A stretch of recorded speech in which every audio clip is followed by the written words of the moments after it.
refer to turbulence modeling. If we're going to diverge from the subject, perhaps I will tell someone that will catch up in a different private Zoom, short Zoom, for because we don't want to take too much detours.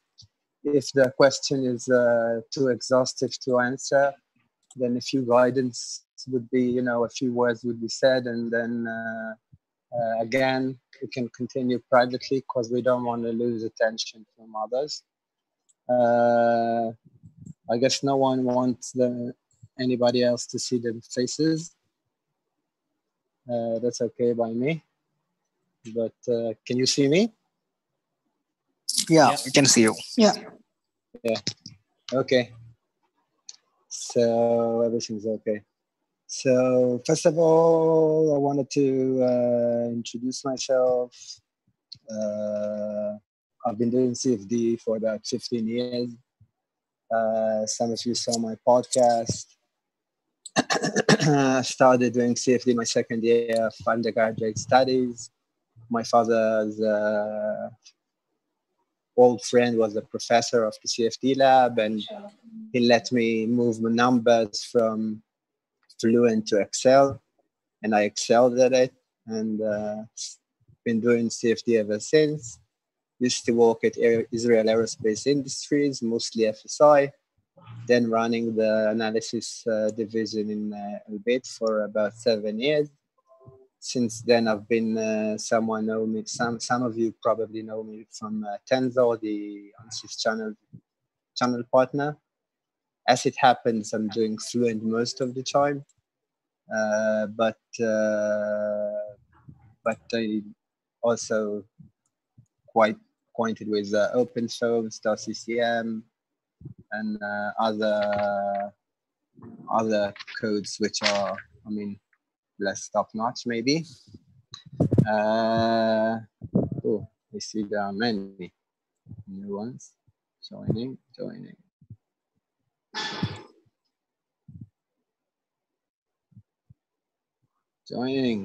So, it's a short list. Let's start with Omkar. You want to introduce yourself?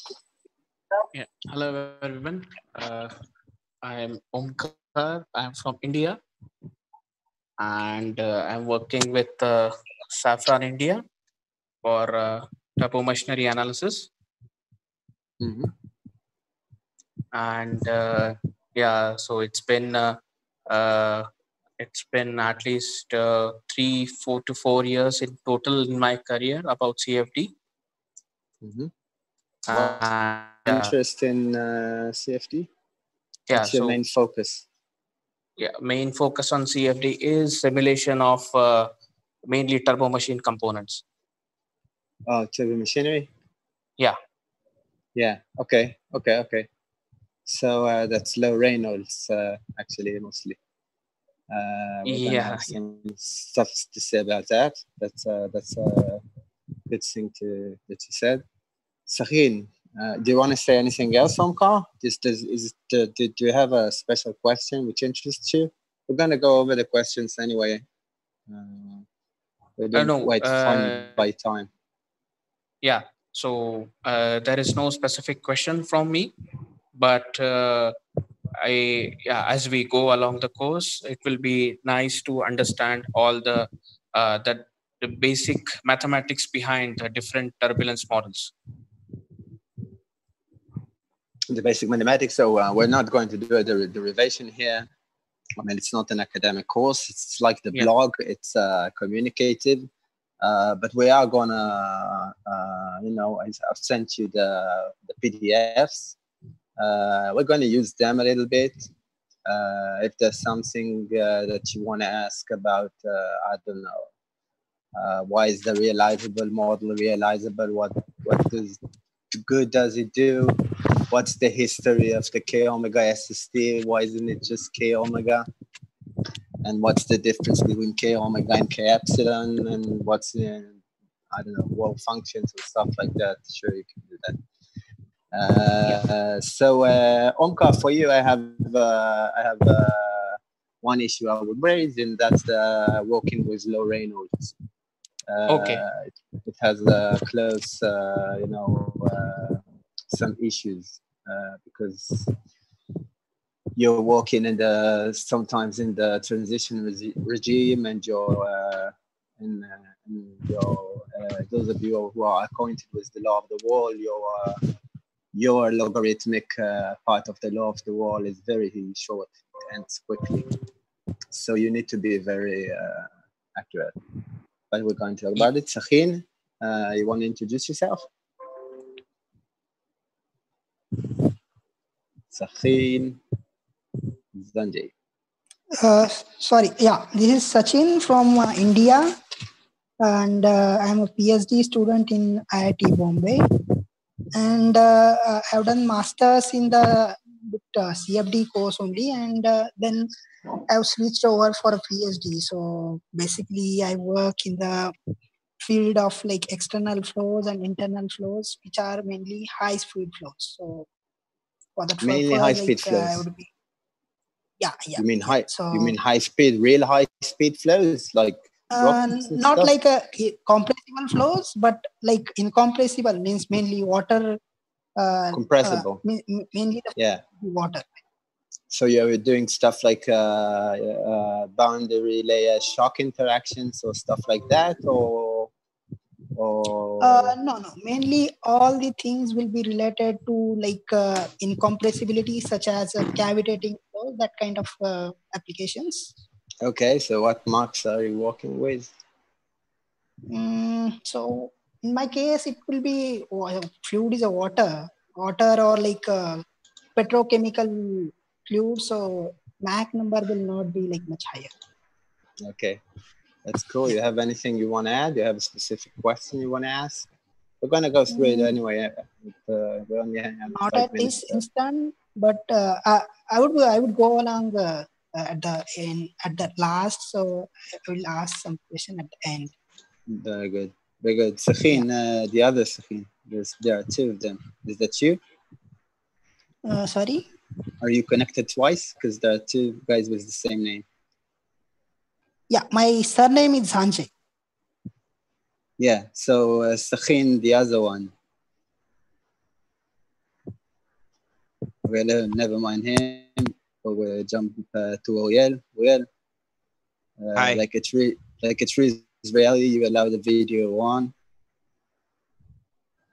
Yeah, I'm sorry, I'm from the PC, so I don't have any camera for now, but maybe I'll I can see that. So so you don't have the balls to show yourself. And no, but I can put a picture or a wallpaper or whatever. of Brad Pitt. Yeah. So where are you from? Besides Israel? Besides, like professionally or? Professionally, yeah. You're an academic. You're an engineer. I work in the 3D printing industry. Where at Lambda? No, Lambda is not 3D. Is they do like regular printers, large format. I work at a place called Massivit. They do large format 3D printers. Yeah, that's cool stuff. I mean, that's cool stuff. It's cool stuff. Hello. Yeah, so so that's like my field for now, and I like this kind of topics because. So what in particular in turbulence modeling interests you? For now, out of a hobby, because of a personal hobby, I could relate to that because I wanted to invest more time and most of the flows are turbulent. Did you study? Where did I study? Yeah. I studied in Ariel. In Ariel. Oh, cool. Yeah. So Ariel is like Edith Avraham. Yes, Edith Avraham. Edith Avraham is from Ariel. Yeah. She was my lecturer of fluid dynamics and advanced fluid dynamics and whatsoever.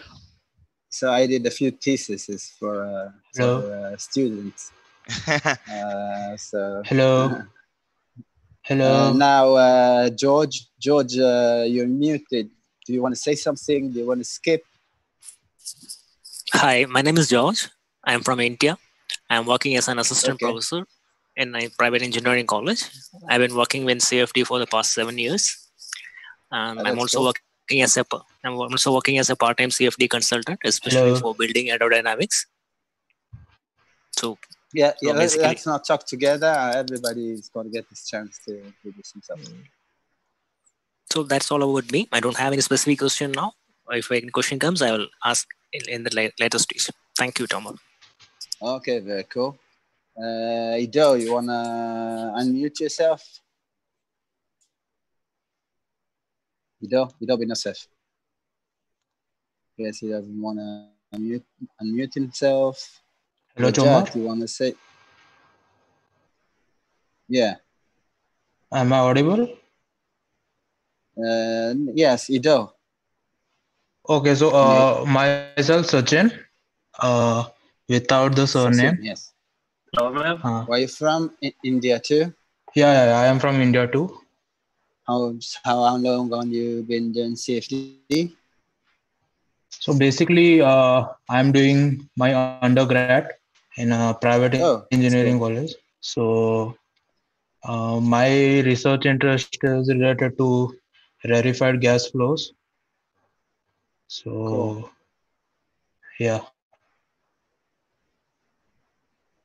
Okay, cool. Let's see who we have here also. Everybody are muted except me. Yaniv, can you hear me? Hello there. Can you see me and hear me? Yeah. It's Israeli with balls. I can't see you because I see the list, but maybe later I will close the list and then I could see you, but I know how you look. So. Okay, sorry about that. As a precaution for safety, I usually block my camera. So if it's a little bit blurred, I'm sorry in advance. You can block it. There's no reason why. Okay, sorry, I'm not. Sorry, I won't block mine. I mean, I won't block mine because I mean, you need to see me talk, but you can block your camera. Okay. Roger that. How you doing, pal? I'm fine, thank you. How are you? Finally, we get I get the chance to sit in one of these wonderful webinars. I feel really... Yeah, well, it's the first time of its kind. I mean, it's supposed to be a Q&A, so you must ask questions and I must answer. Otherwise, I'm just going to blabber everything I know about turbulence and take all the time. But I hope you'll enjoy the webinar. It's not really a webinar, it's a Q&A. So, Yaniv, you're now in Israel or are you still in Italy? I am in Israel ever since November. I've been working in Italy and studied as well in Italy. I'm an automotive engineer. I've been working in the automotive sector for the past 5 years. I started working in this sector as a student, as an apprentice of aerospaziale in Italiano. It means Mehendes Metosim in Ivrit. Aerospace dynamic specialist was my mentor throughout all the university period. And you should know that Yaniv did some cool stuff. Thank you very much. He showed me yesterday. So he's a very talented guy. Thank you how very old much. Are you? How old are you? I've just turned 31 a month and a half ago. So he's also a baby. So you've got all your future in front of you. Thank you for the compliment. Thank you very much for the compliment. As an automotive engineer, the thing that drew me into this world of automotive, or especially aerodynamics and flow dynamics, like I like to call it, is because ever since I was a young kid, I used to build model kits of planes and I used to play simulators, and I used to study the entire relationship between nature and bodies and geometries.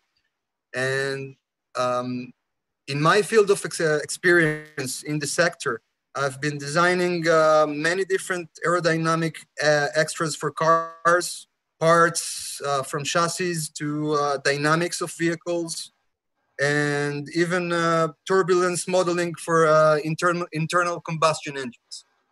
Yeah, that's cool. That's cool. It's a big honor for me to get all these kind words from you, and I feel very flattened, actually. Yeah, we've been in contact for quite a while, so. Thank you very much for that. Yeah, thank you.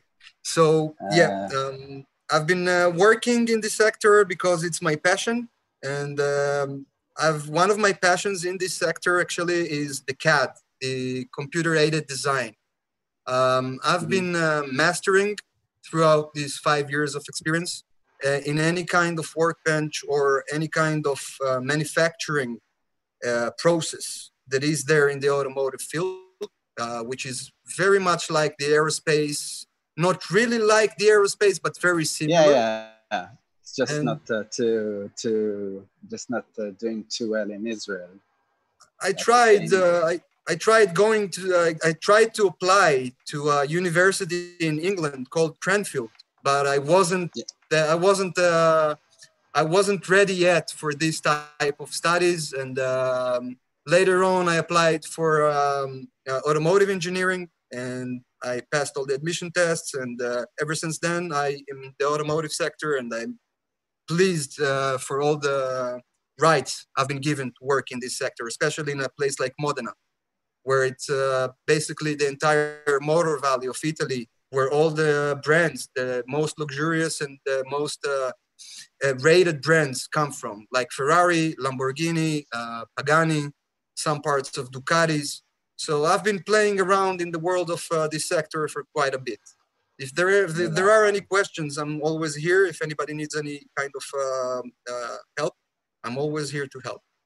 Yeah, you can keep in touch. Everybody are here from LinkedIn anyway. If they want to introduce yourself. Hi, can you hear me? Yeah. You're unmuted. Well, first of all, thank you for doing this Q&A. I am a graduate student doing my master's in Carleton University in Ottawa. And I still don't have a specific thesis project, but it's going to be CFD related. So okay. I'm just interested. You mean instead of experimental, you're going to try to do some kind of DNS or large simulation? Might be both. Like it might have a part. That's cool. That's actually what I did. Well, what drew me to CFD is like I love fluid mechanics in general, and when I got to grad school, I noticed that especially for the aerospace industry, because that's what university is kind of good at, it's always optimization and CFD. So I wanted to learn that.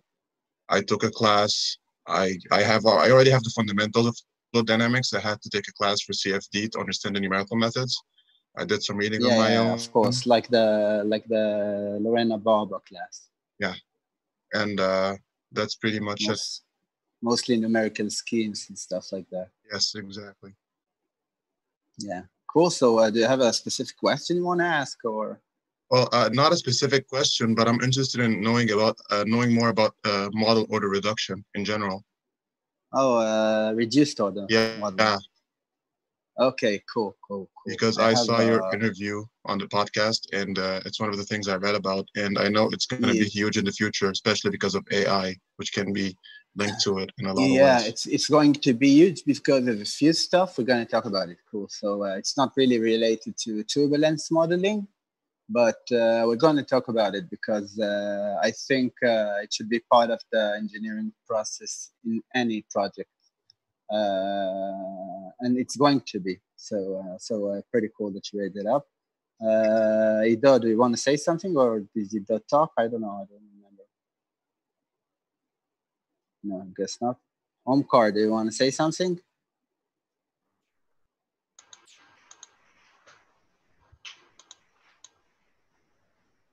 Rajat.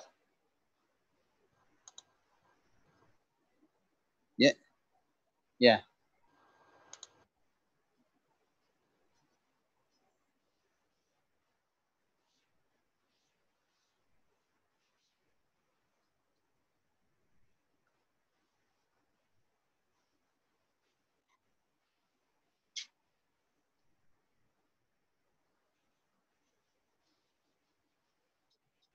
Mm-hmm.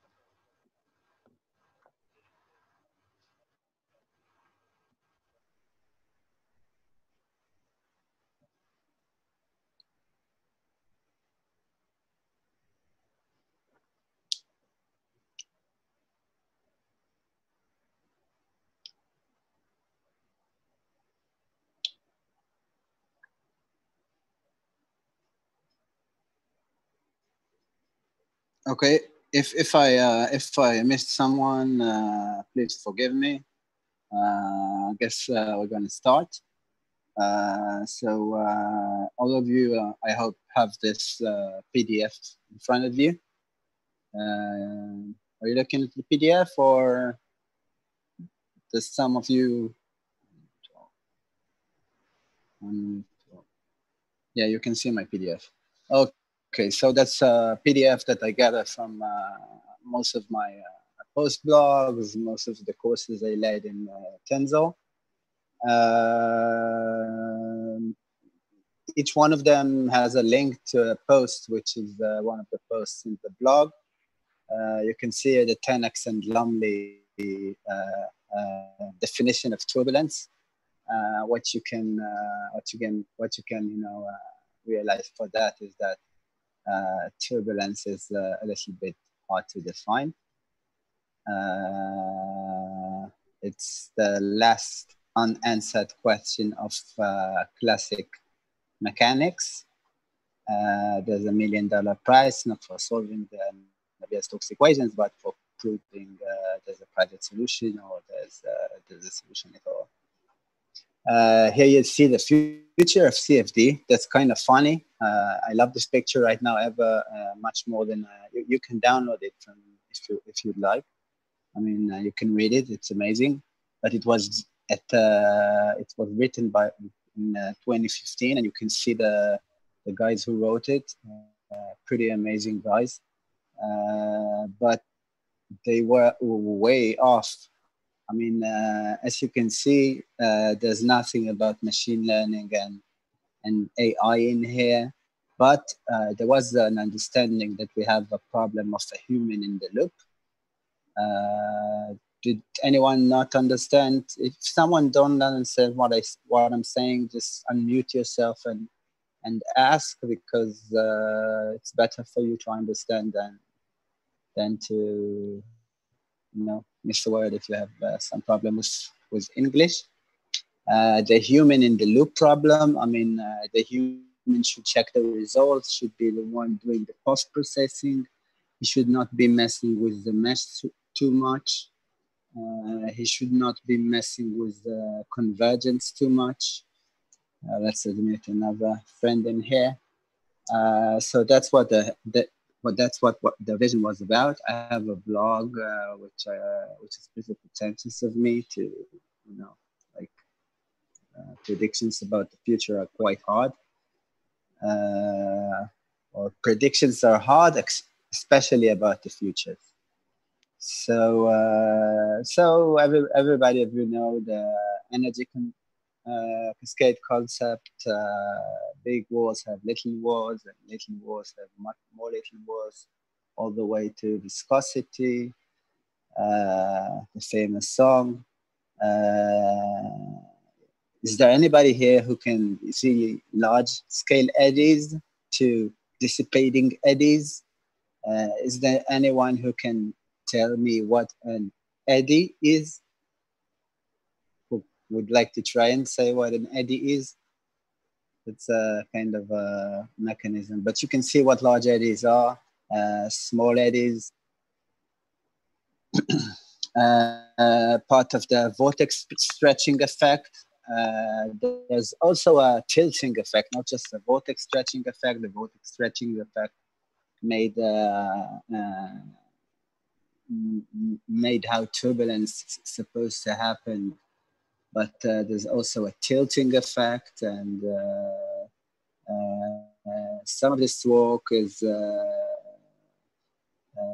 was kind of open to the world in the 70s when Andrei Kolmogorov stuff moved a little bit to the West.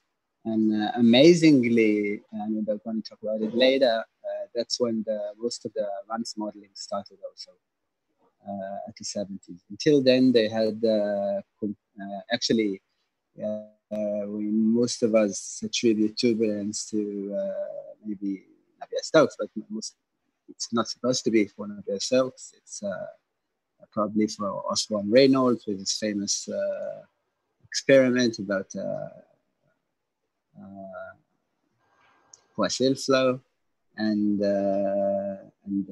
5,700 or 2,300, but 2,300, right? Reynolds number, of which he saw that infits in the seventh has become turbulent flow. But the real true CFD, or if we call it CFD, evangelist of turbulence, in my eyes, was Edward Lorenz with his model to predict the weather. That's because in that time they had computers with an O. That's people doing calculations.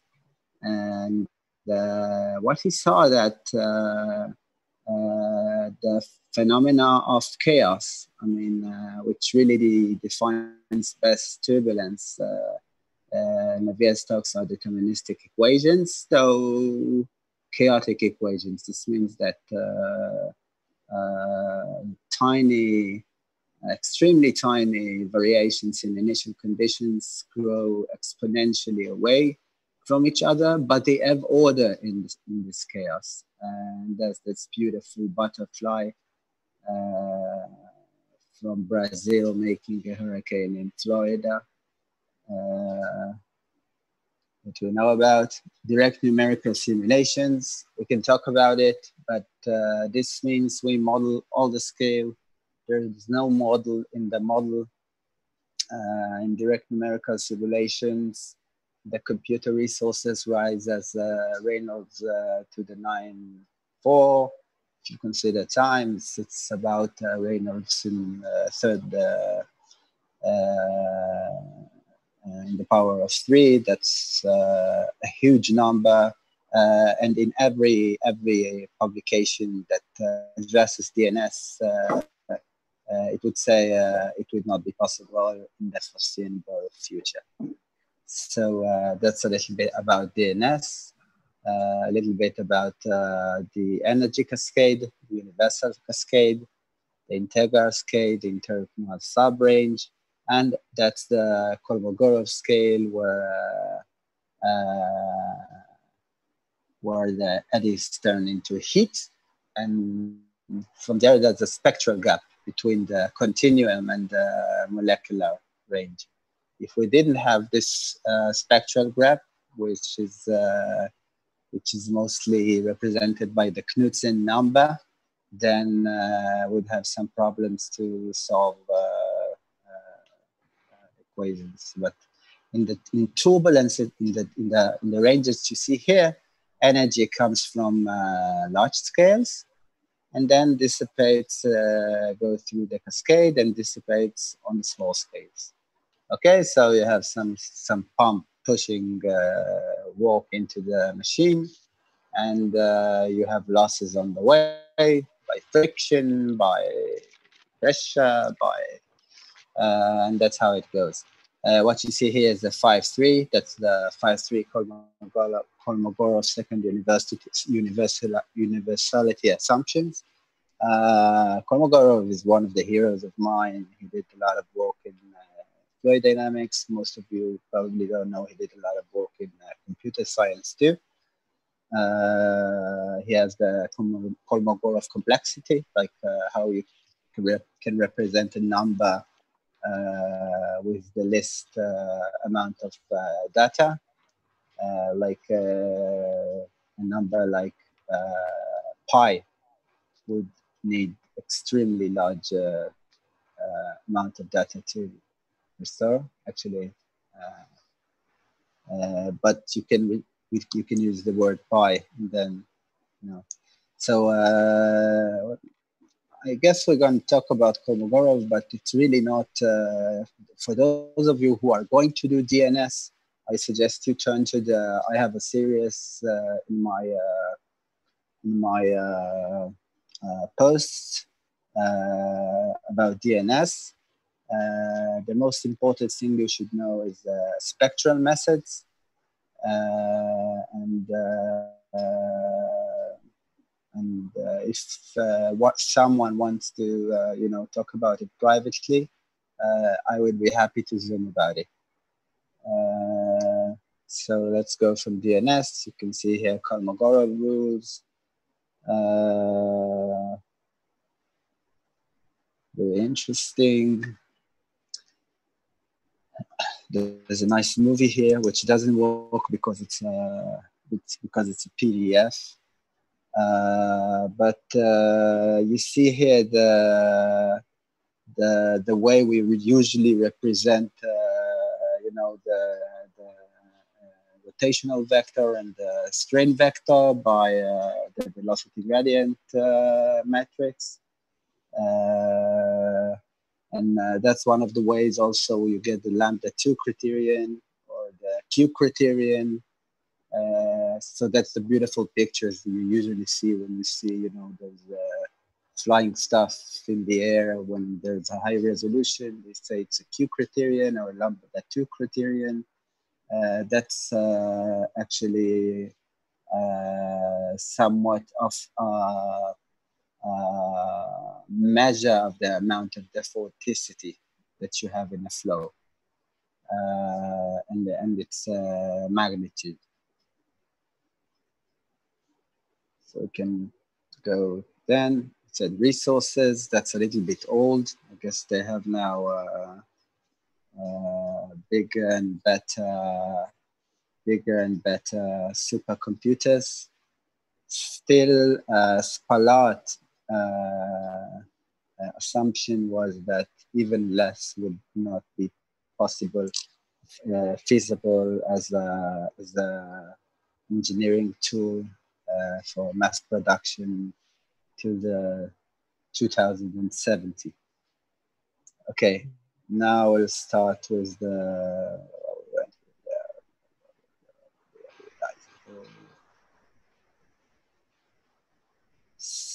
So, mixing length theory. I think most of you know about. You can't really vote if you know about it or not. The mixing length theory. I have a whole post about it. I'm not going to go into it too much. But what the mixing length theory does, it manifests the Navier-Stokes as emergent equations. Navier-Stokes are able to really predict flow behavior due to the spectral gap that we have between the molecular kinetics and the continuum assumption. We check that by the Knudsen number, and then we can say we can use stuff like velocity and viscosity and temperature and pressure. These are emergent properties. You can say an atom has a temperature or the pressure applied on a molecule, because there's no meaning for such stuff. So that's a little bit. Here's the criterion for the Knudsen number. The mean-free path should be the mixing length theory is something that relates what is conventional experimental property like viscosity. And it was the beginning of turbulence modeling, the mixing length model, where we assume that a molecule is a fluid parcel.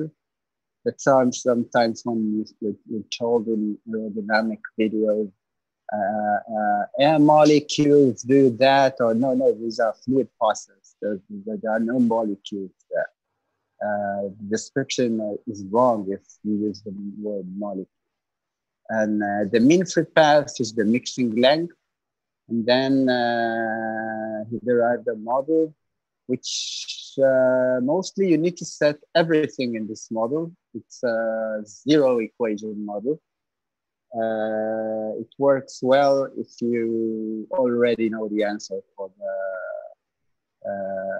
or you made an experiment, you know the results, and then you can find these mixing the L mix or the velocity mix, and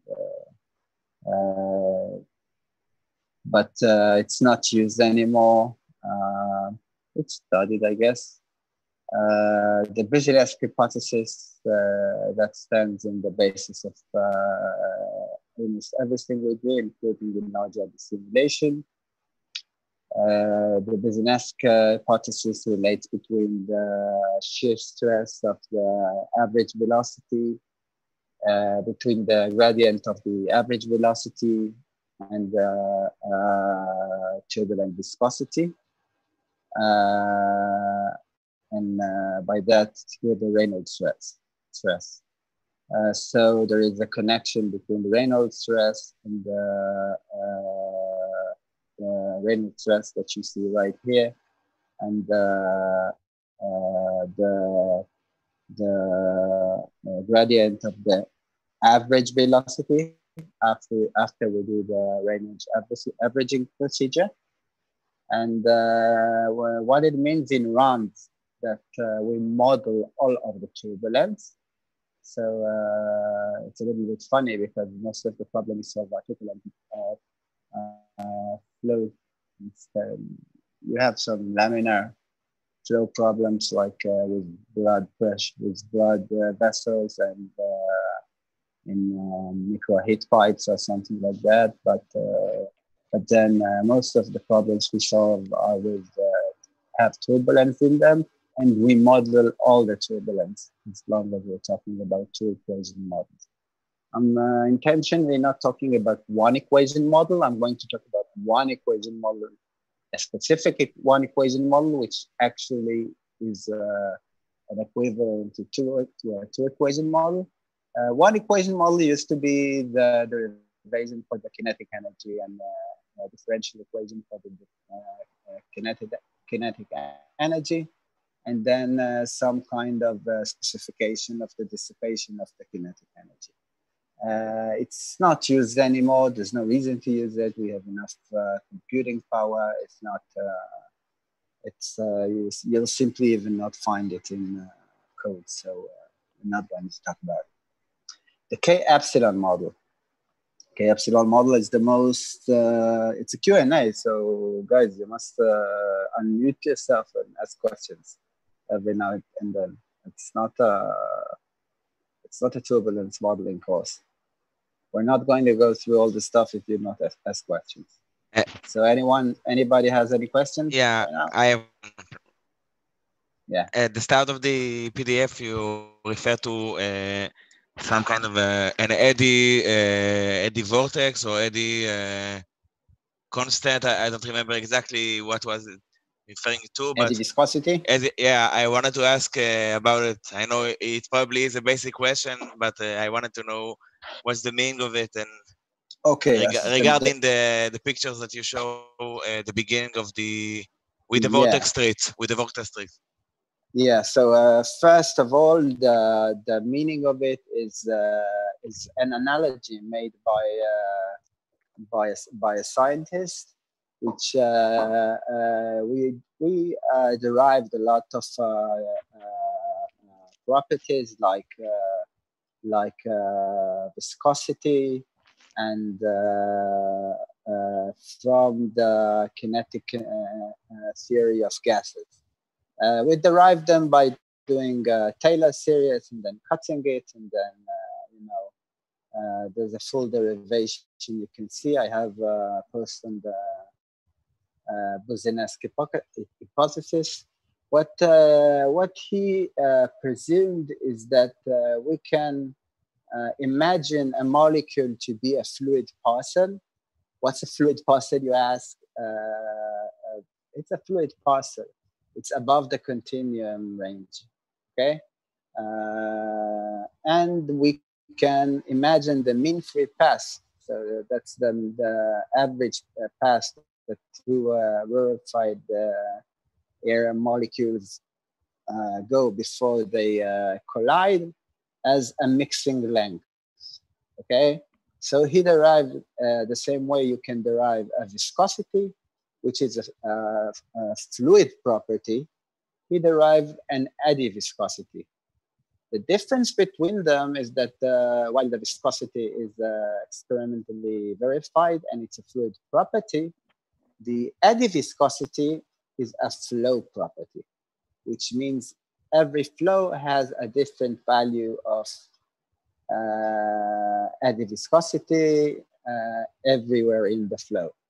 Efficiency. So because it's sorry, because we're talking about if we take some kind of aerodynamic wing or a body, then if we slice it to different parts or particles, that like every slice will have a different eddy value. Or exactly, you can say that if the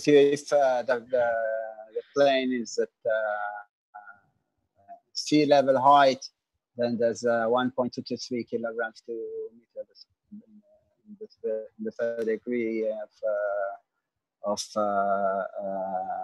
density, and there's a specific viscosity which matches it. It depends on temperature, and it's a fluid property. No, I know. I'm asking about like the eddy viscosity. The eddy viscosity is not a fluid property.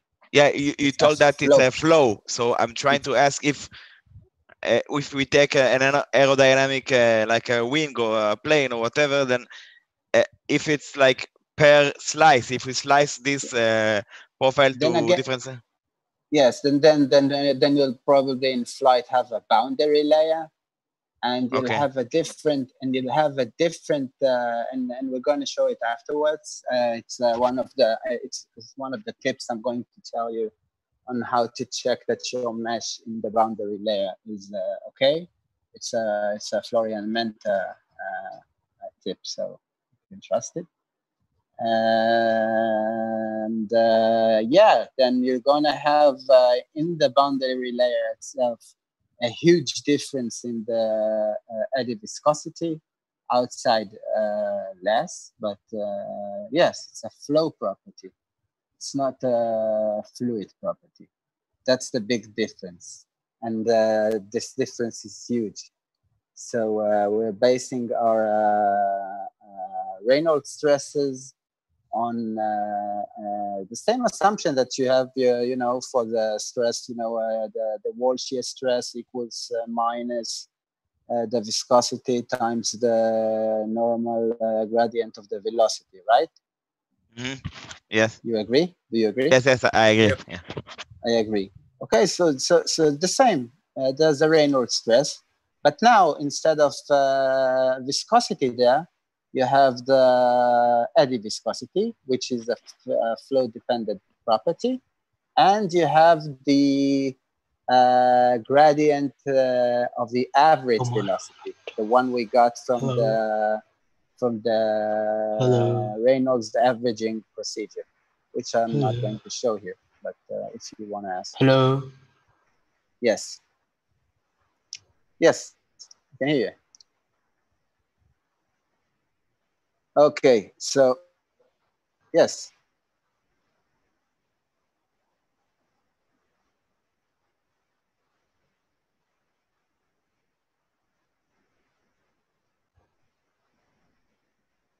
Very good. So So we're not going to talk about the shortcomings of the Boussinesq hypothesis. It's enough to say that it has real problem with swirling flows. I mean, it has real problem with curved surfaces because we take we take the shear stress as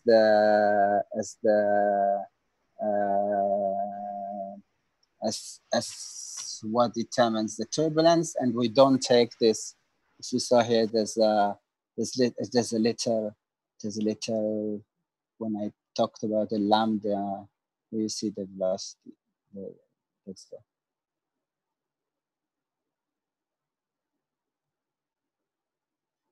here. We take the stresses, but we don't take the rotational flow. We don't take the part of the rotational flow from the gradient of velocity. So Boussinesq has real problems with the curved flows. It has some more, but since you asked about K epsilon, we're going to jump right through the one of the arguably most important topics, which is the law of the wall, and jump through to the K epsilon model. Okay. Okay. The K epsilon model was derived in the old school of the Imperial College of London, Launder and Jones, Spalding, all these guys. The first K epsilon model derived what we call the standard K epsilon. It's a high range, so a high Reynolds, which is kind of cool when you're talking about light and stuff like that.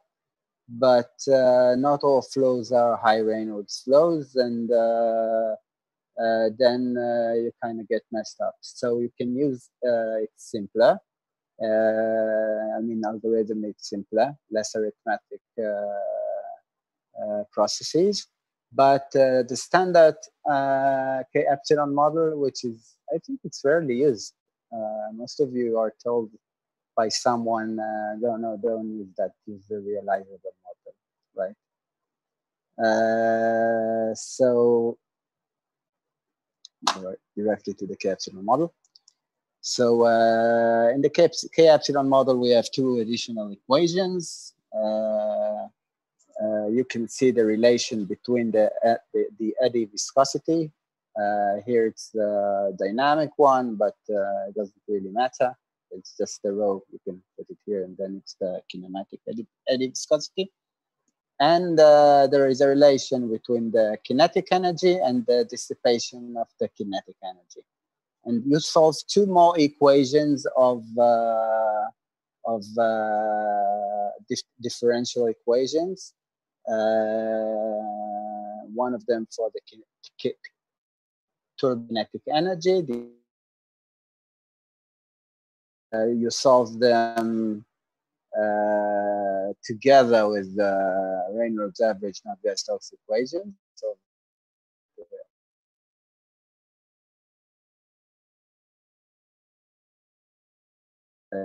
Reynolds average Navier-Stokes equations. The issue with the K epsilon standard K epsilon model,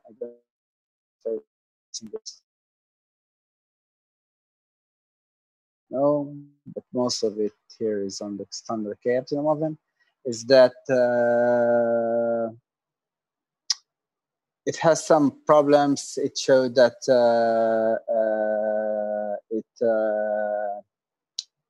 it predicts separation too early than found in experiments when we're talking about, let's say, airfoil or wings. So this means that the flow becomes turbulent a little bit earlier. And it's a high Reynolds model. This means that you can use it only when the Reynolds is about 100,000. And another problem, and the major problem probably, is that we didn't talk about the law of the wall, but the turbulent boundary layer is comprised of 3 layers. One of them is the viscous sublayer, which is Y plus. Everybody knows what Y plus is. If someone wants to say, I don't know what Y plus is. I want to go back and explain what Y plus is. You can say that after I answer this question. Sorry to interrupt. So it has about the Y plus part. Like I've studied it, yeah. But is there any physical meaning that you can provide to give more intuition to it? Because for me, It's a kind of a Reynolds. It's a kind of a wall Reynolds number. Okay, but the velocity in this Reynolds number is based on the friction velocity. Okay. Okay. So you can. This part is between Y plus. It has no dimensions, okay. And but you can calculate a Y from this Y plus. Even you can see it in the PDF. It's between 1 and 10. There's no smooth connection between them. The connection between them comes through perturbation theory, which we are not going to talk about. Okay. Then there's a buffer layer, which connects the logarithmic layer, which is, you must understand when you look at the graph of on the graph of the law of the wall, you must understand that's a logarithmic graph, okay? So 1, 500, 1,000, okay?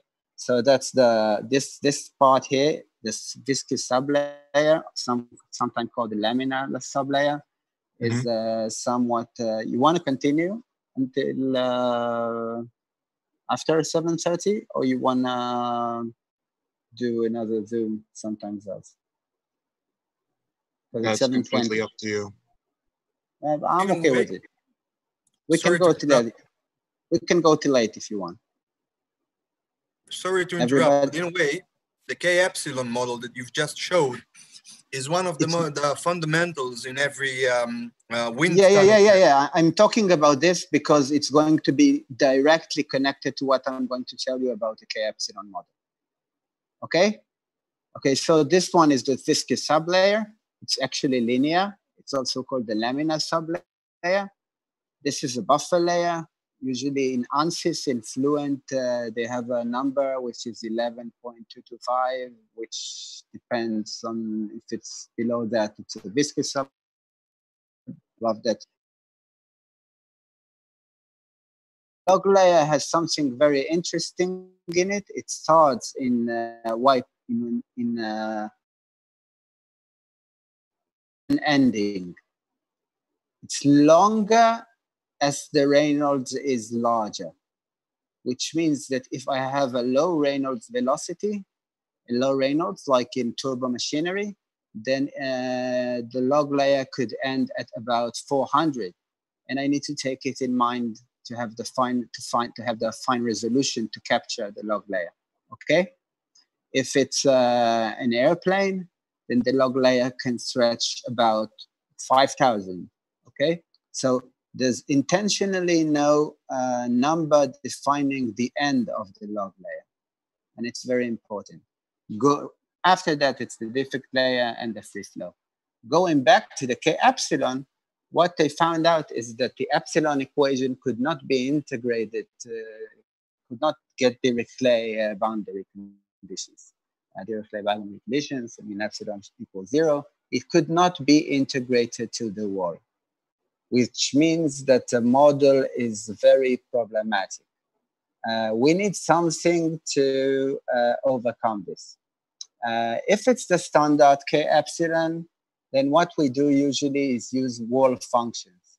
It means we use the K epsilon above some Y plus equals 30 or 70 even. And then we connect some wall function, which gives us some velocity, which is there. The velocity is not 0. There's no non-slip boundary condition. okay? Because we cannot integrate epsilon equation to the wall. So that's why one of the biggest problems with the K epsilon is that it is wall sensitive, okay? And it doesn't matter which one of the K epsilon you use, it's wall sensitive, okay? Then there is the realizable K epsilon. The realizable K epsilon has no problem with the, it's not a high Reynolds two equation model. And it came, and sometimes, I mean, ANSYS, at least ANSYS, and probably most of you are either using the K epsilon realizable or using the K omega SST. Probably most of you using the K omega SST. The issue with the K epsilon realizable is that there are some constraints on the principal stresses, which means that it performs better when the flow gets stagnated. So it drives the performance of the model a lot better, but you still need to use something to avoid the issue of not being able to integrate the epsilon equation to the wall. So you have two ways to go. One of them is, again, wall functions. You start from, you put your first mesh, I mean, it's actually the middle of the cell. It's y plus above 30, and you use a wall function. The other way around is using a low Reynolds model. And just to be clear, a low Reynolds model is not a transition model. What a low Reynolds model does, it has damping functions, very nonlinear damping functions. If some of you know the word Van Driest. And what it does, it actually damps it switches from the K epsilon to some kind of damping functions to be able to achieve Dirichlet boundary condition, the non-split boundary condition. So that's about the realizable and standard K epsilon. So never use standard K epsilon if you think you're not in high Reynolds and you're not going to use wall functions. And you can use the realizable K epsilon. Sometimes it performs better because if the flow has lots of stagnation points, then it might have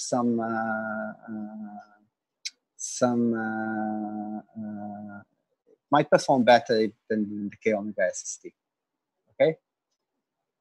Can I ask a question about it? Yeah. About your last sentence that stagnated flow will perform better. Will it perform better only software-wise or aerodynamically wise? I'm trying to ask if you're referring to energized flow, like forcing stagnation points in order to energize the airflow. No, I mean, you just want to predict stagnation when the flow hits a wall, so you don't want to get rubbished there.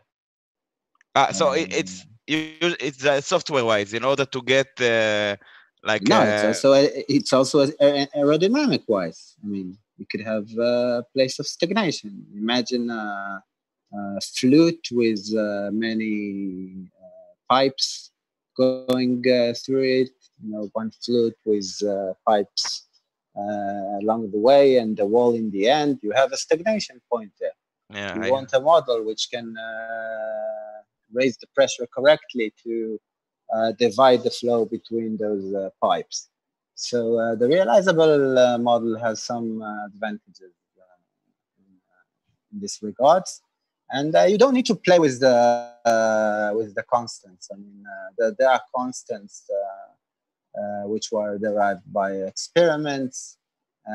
Usually, there's no reason to touch them unless you know what you do. most of the turbulence modeling world was the main contributor to the turbulence world. Two of them were Philip Spalart and in the last 20, 30 years, to the turbulence runs world, or the hybrid runs less world, were Philip Spalart from Boeing, you know him probably from the Spalart-Almaraz model, and Florian Menta from ANSYS.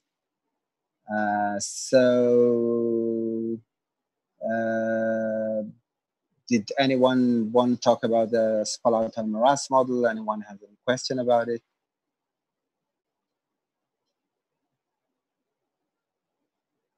Again, about the K-epsilon model, what do you want to know?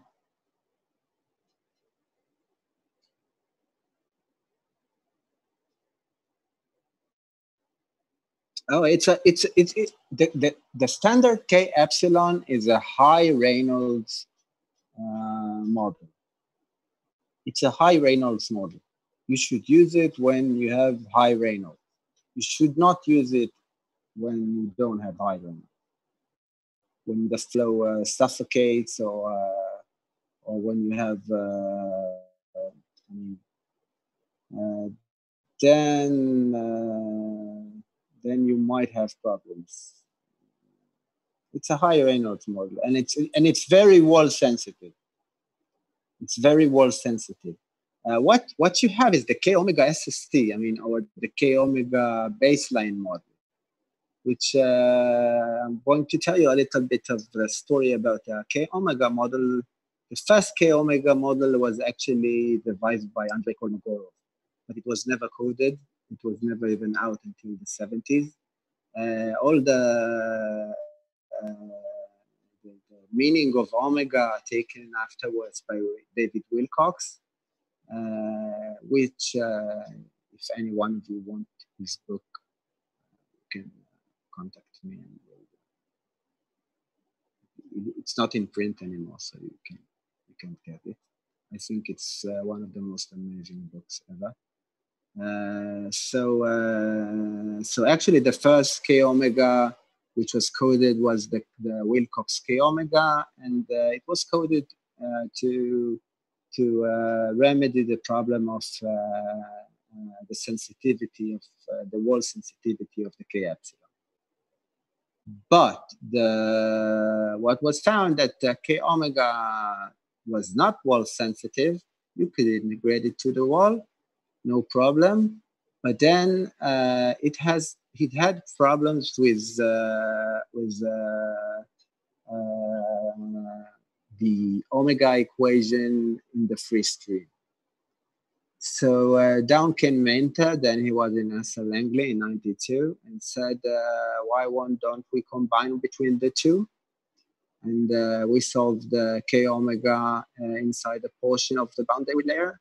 And then he did what he does a lot. He used switching functions, blending functions. And most of his work is about blending functions. It's transition and blended the K epsilon model with the K omega model near the wall, with the K epsilon model outside of the middle of the boundary layer. And then you get a model which is actually K omega near the wall without wall sensitivity, and K epsilon where there's no omega sensitivity. That's the K omega baseline model, BSL. Then he took another assumption and saw that, and it did show that the model performed a lot better with prediction of separation also. That's the main thing. And the other main thing, it's not wall sensitive, it's wall insensitive. So it doesn't mean that if you want to get results for drag, that you don't need to model the viscous sublayer. You still need Y+1, okay? But it means that you don't use a low Reynolds model for that. Okay, understood?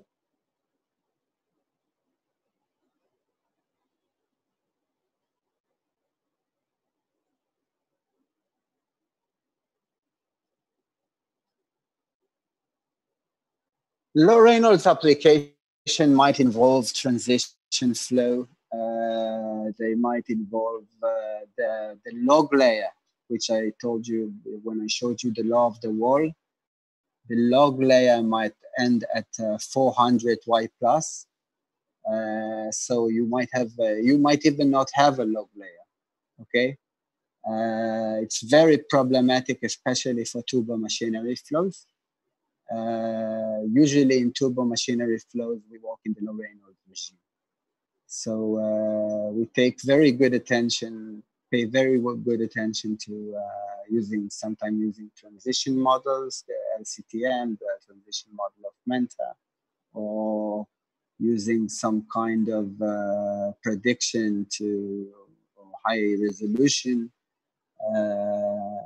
In high Reynolds flow, you have less problems. I mean, transition is a very obscure phenomenon. It has many mechanisms.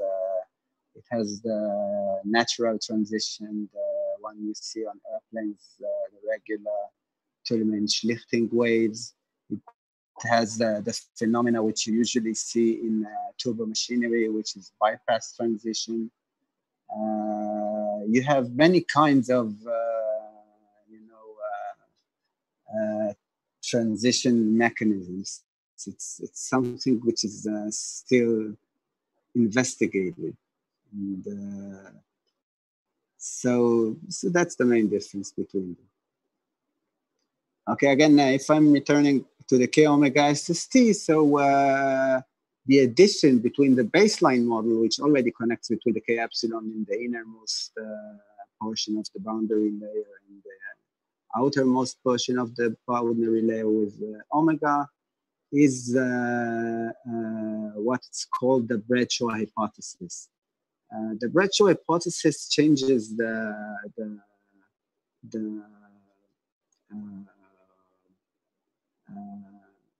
changes the weight of the kinetic energy versus its dissipation. And what it does, it makes the model a little better for flow which carries some non-equilibrium. A major example for non-equilibrium flow could be a jet flow hitting the wall. I mean, that's a non-equilibrium flow, but you can get non-equilibrium flows for many reasons in complex geometries.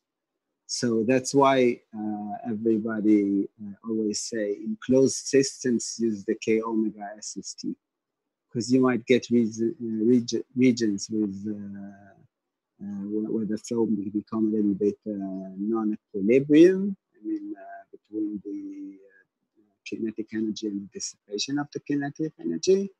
And then the Bradshaw hypothesis, which I think I'm gonna show you. Near wall treatment, you can read about it also. There's a lot of stuff done on that. You have here, I sent you the PDFs. If someone wants, I don't know, I think you can get through the post through the PDF also.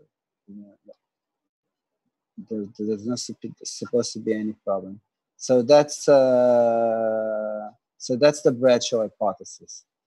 It made a connection between the kinetic energy and the shear stress. And this improved a lot in non-equilibrium flows. And that's actually the model most of you use right now. I think the links work here, so you can, if you press any of the links, you'll get to the post and you can read everything you'd like about let's talk a little bit about the Spalatal morass model, or anybody else has a question he wants to ask before. It's a Q&A. I'm kind of a regular course guy, so anyone has a question? He needs to unmute himself if he has a question. No questions? So the Spalart-Almaraz model. The Spalart-Almaraz model is a one equation model, but it's a one equation model for the eddy viscosity itself. So if we had this eddy viscosity was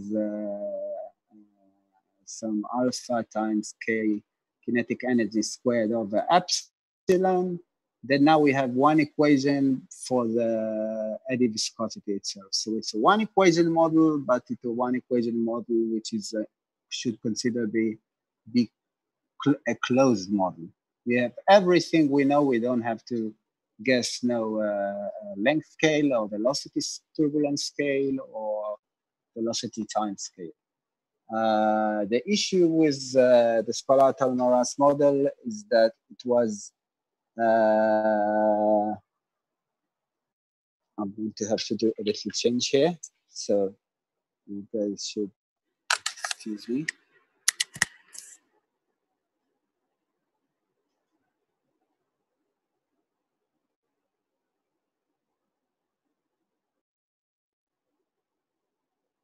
Can you hear me? Yes, we can. Yeah, we can hear. Okay, now it's better. Now, right? Can you hear me now? Yes.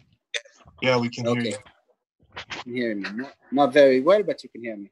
So the thing is that Spalart, working for Boeing, he derived this model by fine tailoring of the model to work for aerodynamic flows, external flows. He kept improving the model so it could withstand swirling flows. It's a wall insensitive model, which means that you don't have to use any wall functions or anything like that. So if you have a problem with and it's the basis for the detached eddy simulation hybrid model, monolithic hybrid model, which is Spalart's model, the DES, if you know what I mean. I think most of the aerospace industries use this model.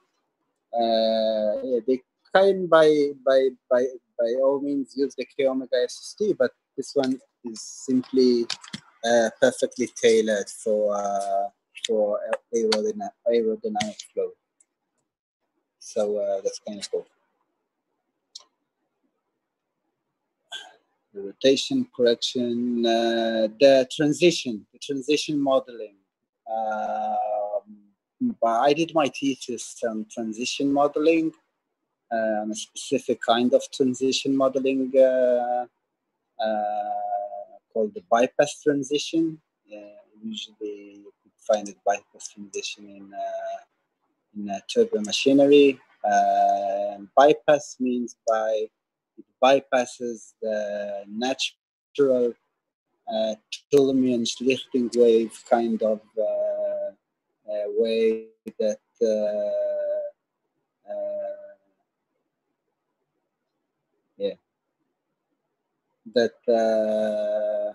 we usually find on airplanes. That's little disturbances, which turns to coherent structures, which turns to turbulent spots, and then turbulence.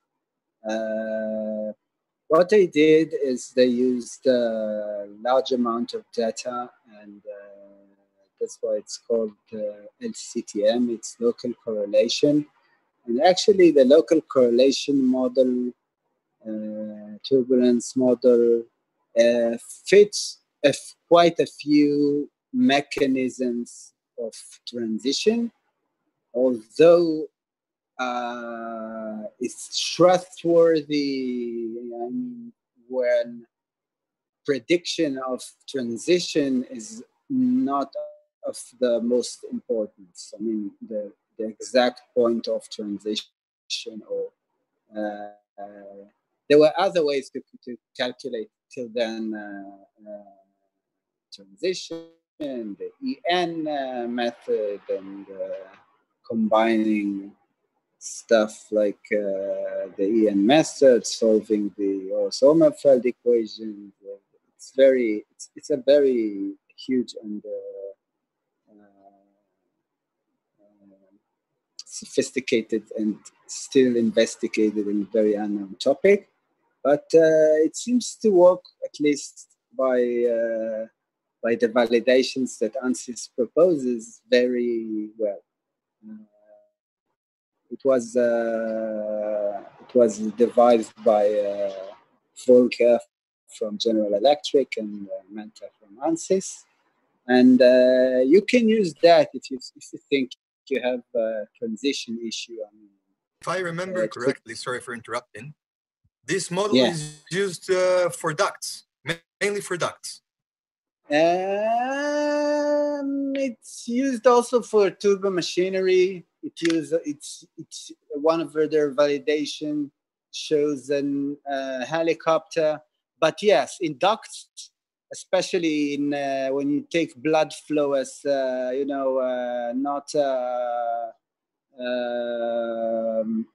as a Newtonian fluid, and you have low Reynolds, then the transition model could improve the results by a huge amount, because most of the flow is laminar, and then you have some areas which turbulence develops because of the geometry of the duct, or something like that. Exactly like that. Exactly like that. Because especially this sorry for interrupting again. This model is used a lot, especially in two-strokes engines. Because of I remember when I simulated a lot of two-strokes for fun, and was like an enthusiast for racing and things with the racing guys of Italy.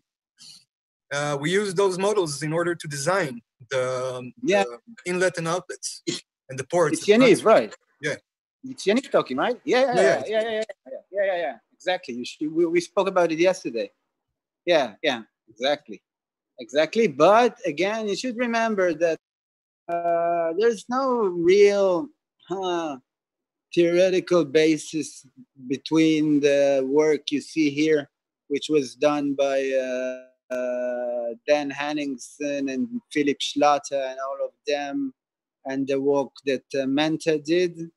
But here you see the bypass transition, my favorite kind of transition. Yes, you can use that in ducts. I used it. I didn't use it for a car, but I used it for a duct, which is a vein. Apparently, I had a transition regime there, and you could have seen it, because if you took the velocity profile, you could have seen it's not parabolic, but it's either not like a turbulent profile, which is like a square. The boundary level must have been a pain in somewhere, if I'm what I mean. With ducts. Exactly. Yeah. Another K epsilon model is the V2F model. The V2F is actually a K epsilon model supplemented by two more equations for V squared and F, which mostly was devised to resolve the problem of swirling flows. My feeling is that the model didn't prove itself too much. It has an elliptic nature. Elliptic nature, when we talk about partial differential equations, is that like something that happens in the domain is immediately communicated to the boundary. So it kind of communicates with the wall. It's the same in the K omega model, actually, but you have some. It's supposed to be a little bit more better for flows with rotation and curvature. in my opinion, and in other more esteemed individuals, it hasn't proven its worth, and it's actually even in Fluent. It's an option. You need to open it. I even wrote here how you open it in Fluent. So that's another K epsilon model. Beyond this, there's the Reynolds stress models, which you probably never had the chance to use. If some of you did, please raise your hand. The problem with the Reynolds stress model, it doesn't use the Boussinesq hypothesis. So it solves an equation for the Reynolds stresses. It actually solves somewhat like 6 additional equations beyond those you solve anyway, which is 9 equations, and all of them are very,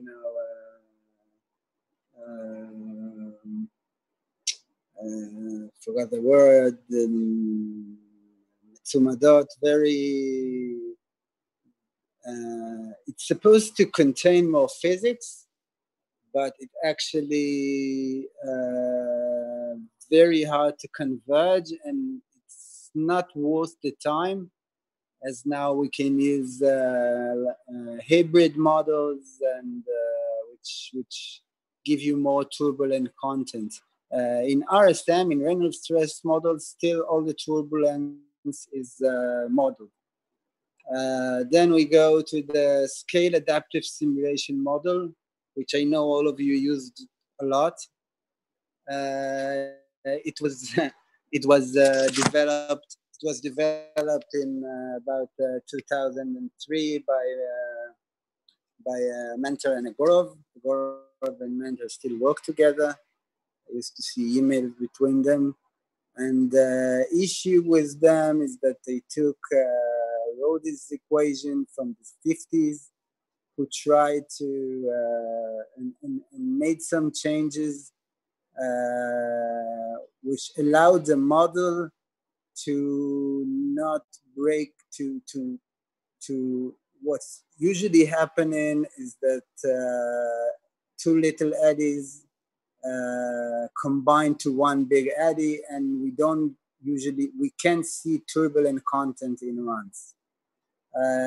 This doesn't happen with the scale adaptive simulation, but as far as I see it, the scale adaptive simulation model, which is a transient model, of course, gives you the turbulence colors, but give you the turbulence content, but it's mostly colorful for directors. You can derive second order and higher order moments from Fourier content, which makes sense from which you have to do in large eddy simulation, for example. So it's not really useful unless you want to produce really beautiful pictures. It doesn't have big demands you should have if you're using scale adaptive simulation for say I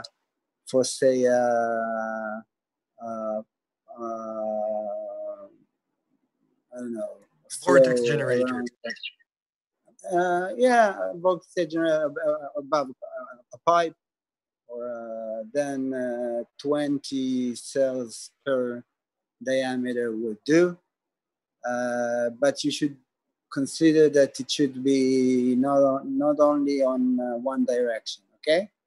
You can't have stretched cells, because then you won't have the turbulent content. That's the same problem with DNS and large eddy simulations. Going for that's ANSYS's recommendations for either use the realizable K epsilon model which shows good performance in closed spaces. I mean, electronic devices where you have turns and stagnation areas. Usually runs model over predict corner flows. Okay, either they over predict the corner flow. You know what I mean? If you have a square duct, yep, you get like corner flows. They over predict the corner flows, or you get total rubbish. I mean, I call it this המפריעים של השכונה. The disturber, those that makes all the noise and the So all these models are very problematic with corner flows. They over predict because of the way the Boussinesq hypothesis is synthesized. They over predict a larger area of the corner flow, or either predict rubbish. So if you have a square duct, don't use this kind of models. You see here in blue the k-omega SST and a little bit about why they think it's better to use it. Large eddy simulations. I guess some of you are going to do. Large eddy simulation are getting a big breakthrough right now because of combustion, especially because of combustion. I'll admit him inside. Especially because of combustion, because most of the action of the flame is away from the walls. The issue with large eddy simulation is that you resolve the large scales, and then you decide upon some kind of resolution which was unresolved, and then you use a model. The funny thing is that you need to define where you put what's the size of the filter. So in the k-omega, in the k-epsilon, you don't define anything. It's a closed model. Large eddy simulation actually is not a closed model. You have to define a filter length. But you get, because of the universality, and you can see the SGS, which means sub-grid scale model. There you have many models. You have the Smagorinsky, which is rarely used now because it has many problems. It can't perform when the flow becomes laminar. There's the Valley model, which is used a lot, and the dynamic model, which is used a lot. The problem with large eddy simulation right now is that the demands for wall-bounded large eddy simulation is comparable with DNS.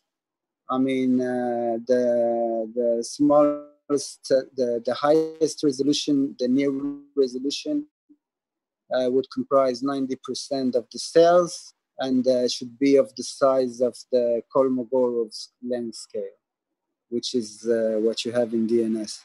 So actually, the less that you see here, ready 2070, that's Pallard's assumption. We would probably be able to perform, if Moore's law keeps, doubling the way it does, and suppose it could, but it's not so obvious. Then in 2070, I don't think I want to live until 2070. Then we're going to have the ability to perform a large eddy simulation to a full airplane. Besides that, you have message of hybrid like SGS modeling, less the large eddy simulation have much more demands than Reynolds average Navier-Stokes. I mean, the inflow is very important. You must produce the flow which has the right turbulent content, which usually when you use the runs, you only define a turbulence intensity and some kind of length scale. Here you must have, so you either have to, internet connection is unstable, I don't know why. So you either have to run a large eddy simulation. If it's a pipe, then use a very long pipe, or you must recycle the results. I mean, a few times for the inflow conditions, or you can use vortex generators. I think it's all written here, but each method has its. You can also trip the flow and create turbulent content, but inflow conditions are very important. Outflow and boundaries are also very important, because if it's compressible flow, then and an outflow condition could have a backflow effect and ruin the results. So sometimes you must damp the outflow. Generally, there are many special temporal resolution, validation. Validation is very important in large eddy simulation. Usually when we do Reynolds average Navier-Stokes equation, we're interested in integral quantities like lift, maybe some kind of average velocity and a pressure distribution. In large eddy simulation, we usually want higher statistical moments, to derive higher statistical moments to actually understand if we got the right turbulent content, which is kind of an issue. So less validation is an issue. Then we go to hybrid methods. There are two kinds of hybrid methods ruling right now. No, there are actually three kinds, but two kinds. One of them is the monolithic, which is the DES family, which includes the detached eddy simulation, where there is some kind of grid size, which if we're lower than this grid size, then what happens? It turns to less, and when the grid size turns larger, it turns back to runs. Then you can because you have near wall problems, you can have you can solve runs near the wall, and you can solve large eddy simulation away from the wall, and then you don't have this computational effort problem that you usually have with large eddy simulation. That's a monolithic method. It depends on the grid. Then there is the zonal method. Then you actually divide the zones to zones which are large eddy simulation and zones which are Reynolds average Navier-Stokes simulations. And between them, there's a gray area which needs to be connected, because when you move from a Reynolds average Navier-Stokes zone to a large eddy simulation zone, you actually have to have the turbulent content, which you don't get from the Reynolds average Navier-Stokes method. Some remedies are used is to use the scale adaptive simulation as to have the turbulent content going into the large eddy simulations. There are others. That's just short Q&A. It's 8 o'clock. It's getting kind of late. There's a lot in turbulence modeling, isn't it? Hybrid method, detached eddy method. detached eddy simulation. They found some problems with which is called model stress depletion, which means that the flow turns turbulent, turns to runs when it shouldn't, and it turns to less when it shouldn't. So they shielded the boundary layer from these disturbances. Out came the shielded detached eddy simulation, and so it goes on and on and on and on. And the final one that Menta created in 2013 is the stress blended eddy simulation, which is another, it's not really a model, it's more of a modulation, it's more of a modular approach where you can choose the runs that you want, because the original detached eddy simulation was with the Spalat Almaraz. The same Spalat Almaraz you use for the runs, you use for the large eddy simulation. But stress blended eddy simulation allows you to use, let's say your favorite or your validated and well-known large eddy simulation with your favorite runs, and the secret is how the transition between them goes. And it also allows the WM less. If some of you saw the pictures I put in my posts, which is wall-modeled large eddy simulation, which means you have a very small portion in the innermost portion of the boundary layer, which is runs, and all of the rest of the simulation is large eddy simulation. And then you can actually do a full airplane simulation.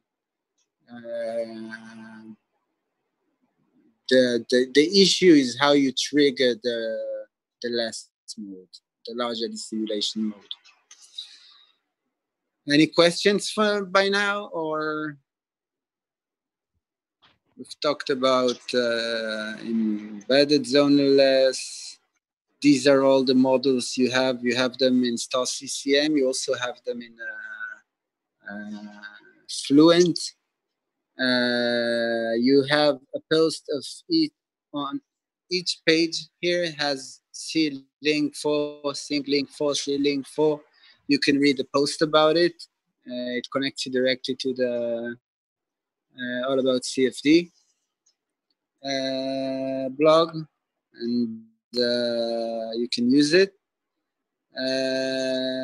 Questions? There is an example workshop you can do to calculate Y plus.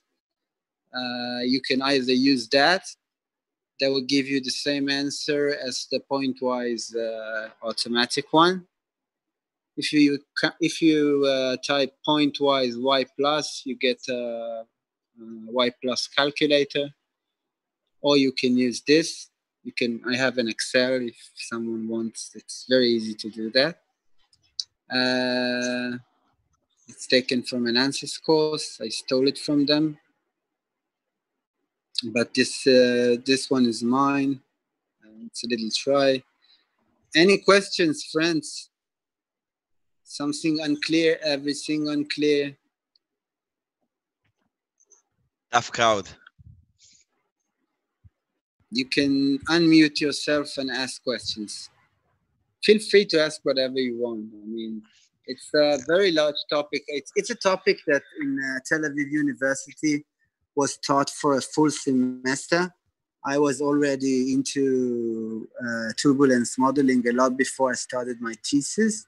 So it was very kind of easy to me.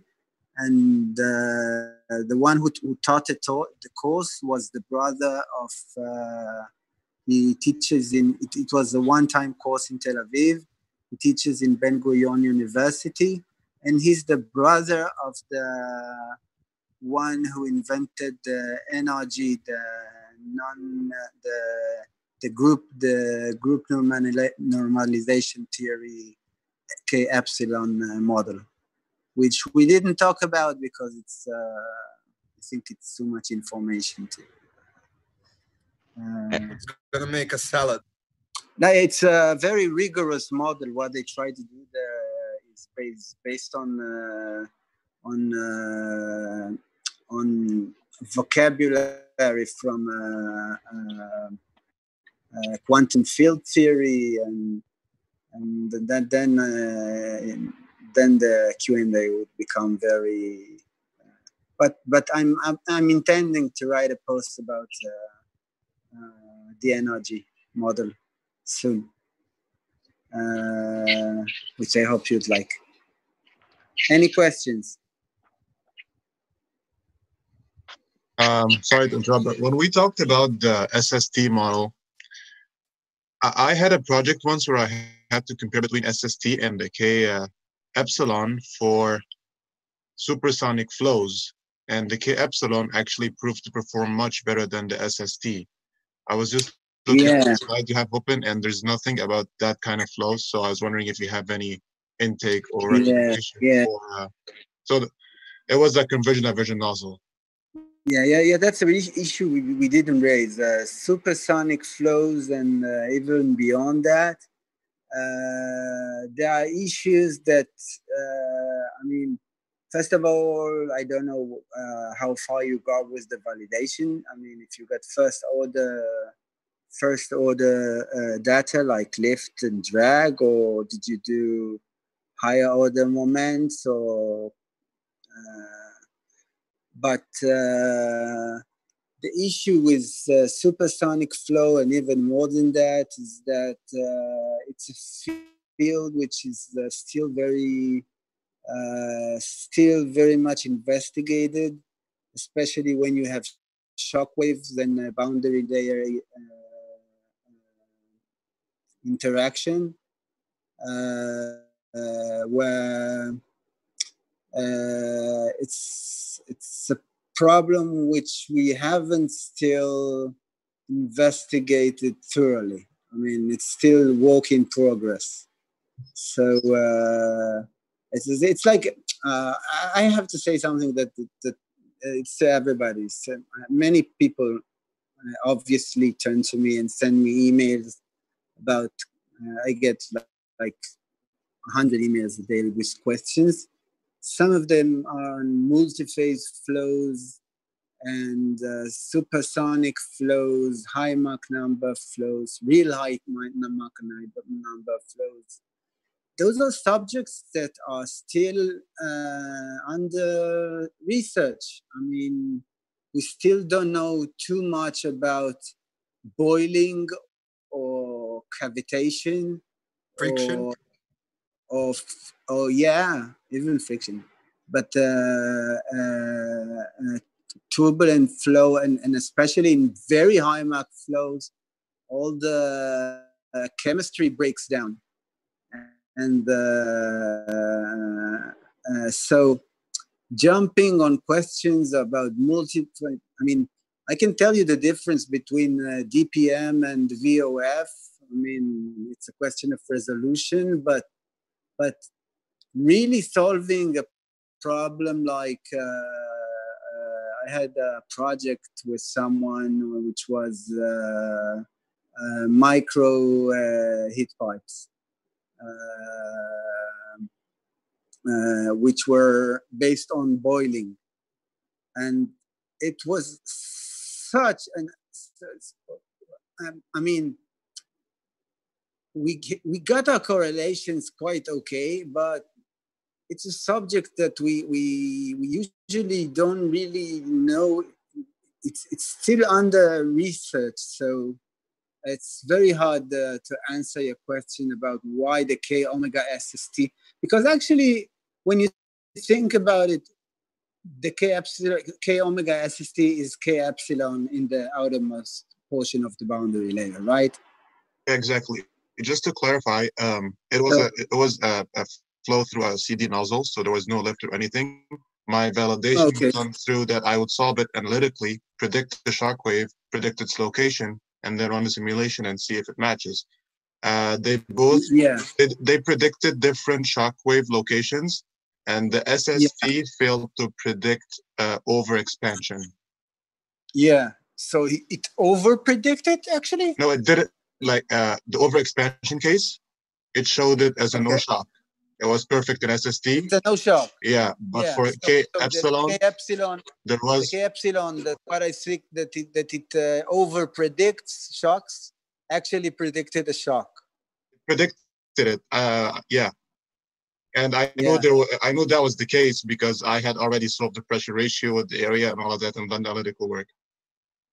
Yeah, but it's a very good thing that you did. I mean, it was quite interesting. Trusting CFD without validation is like, you know, unless you're very greedy or I mean, trusting CFD without validating it is, or unless the resolution is not so important, like in electronic devices and stuff like that. Yeah, one of my professors calls it colorful fluid dynamics. If you don't validate set of computational colorful for direct. Yes, exactly. Yeah. And you give them in the beginning, you give them the,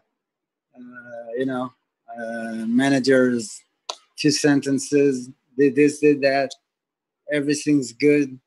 They see the pretty pictures, they're sold. Yeah. They turn all the pages to the pictures. And when I remember when I was in Israeli aerospace industries, and I was in Elbit actually, and we had a project with the Israeli aerospace industries, and I had to make a CFD report. And the guy and we were subcontractors for Israeli aerospace industries, no matter the client, foreign client.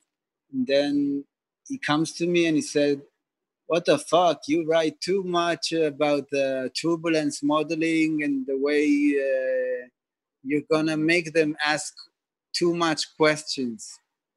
That's going to be a huge failure." And I said that, no, that's exactly what I want to do. That's the point of that's the point of all the I prefer to answer all the questions than talk about the results. But yeah. Anyone else? Any questions about specific models? I don't have any more specific questions, but I would like you to talk about reduced order models if it's possible. Reduced order models, okay. So I talk about it a little bit. I'll give you an example of reduced order models, which you've probably used for years. That's the analogy between thermal resistance and resistance, as you know it from Ohm's law. The potential difference equals the current times the resistance. The temperature difference equals the heat flow times the thermal resistance. So you can specifically, you can actually represent a network of resistance